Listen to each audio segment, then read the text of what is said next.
বলছি কবি রবীন্দ্রনাথ চক্রবর্তী লেখা রবি ঠাকুর পেন নামে। ও রবি ঠাকুর হে, ও কবি ঠাকুর হে, তোকে বর্ষাকে আমার গ্রামে নিয়ে যাব, তোকে বর্ষাকে আমার ঘরকে নিয়ে যাব।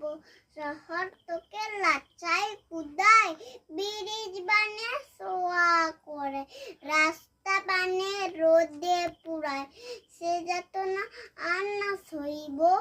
ও রবি ঠাকুর হে, হে ও কবি ঠাকুর হে, তোকে বর্ষাকে আমার গ্রামে নিয়ে যাব,